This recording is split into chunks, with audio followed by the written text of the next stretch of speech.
The challenge of secularism, a provocative debate for students. Is religion a guiding light or an outdated relic?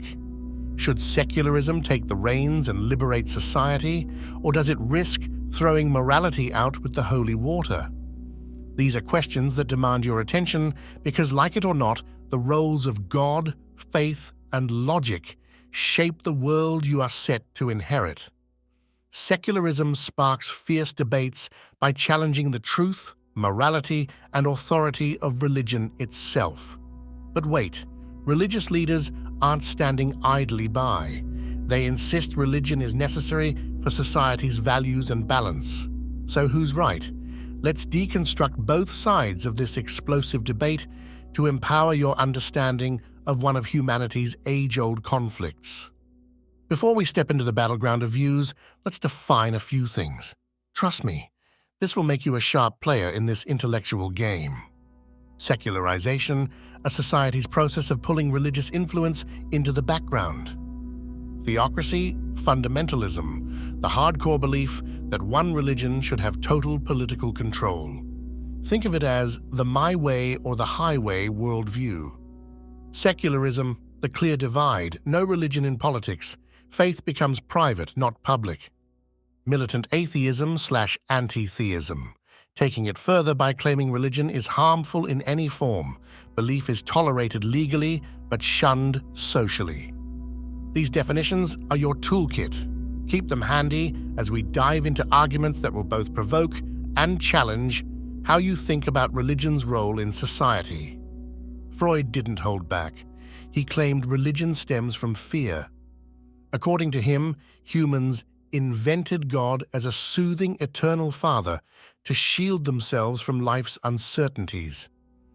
It's wishful thinking, not reality. He called it unconscious wish fulfillment, suggesting religion is like a crutch for immature minds who fear a godless existence. Heavy stuff, right? Dawkins eagerly adds to Freud's critique. To him, religion is an irrational fairy tale, no better than mythical Santa Claus or the Tooth Fairy. He argues religion thrives on people's fear of death and their longing to see deceased loved ones. Tough love, but his message is clear. Religion stunts the grown-up ability to think critically and seek evidence. Yet is it really that simple? McGrath claps back. He points out that many rational adults, including former atheists, embrace faith well beyond childhood. Forget tooth fairies, religion has depth and complexity, he says. Not all believers are scared children. Some seek moral and spiritual guidance. Does Freud or Dawkins overlook these grown-up needs entirely? If there's an 11th commandment, Freud snipes, it's thou shalt not question. He paints faith as a mental prison that stops individuals from thinking critically. Similarly, Dawkins laments religion's glorification of unconditional belief. He says faith is the great escape, an excuse to bypass reason and evidence. His case in point? The story of doubting Thomas. Thomas demanded evidence of Jesus' resurrection, yet Jesus praised those who blindly believed without proof. McGrath isn't buying it. Reason and faith, he notes, are not enemies. He leans on Aquinas' famous 5 ways, which argue for the rational possibility of God's existence. The gist? Faith doesn't have to be blind. It can have logical underpinnings. McGrath agrees belief isn't indisputably proven, but argues it's far from irrational, inviting students to critically reflect. Can rationality coexist with spiritual belief? Enter the infamous God of the Gaps argument. Critics, including Dawkins, assert religion fills gaps in scientific knowledge. In ancient times, God explained thunderstorms, diseases, and more. But as science develops, fewer gaps require divine explanations. Some argue it's only a matter of time before science outpaces religion completely. McGrath counters, yes, earlier thinkers relied on gaps, but modern theology has moved on. This isn't about fitting God into blank spaces, it's about the bigger why questions.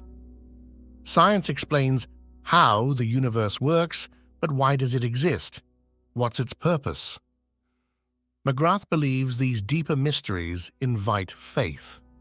Dawkins, however, dismisses these existential whys as non-questions, insisting that just because something sounds profound doesn't make it valid. If some secularists say, "Let's keep faith private," militant atheists raise the stakes to, "Let's get rid of it."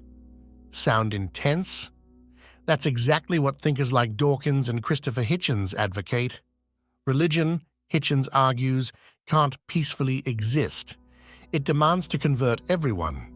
Worse still, it endorses oppression, from repressing women to indoctrinating children. Hitchens goes further. He labels religion a totalitarian threat.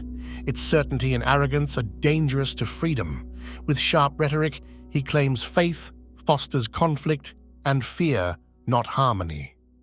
But McGrath fires back, accusing atheists of generalizing. Not all religious people are zealots. To attack religion's extremists while ignoring its moderates, McGrath warns, is misleading at best, manipulative at worst. The fallout?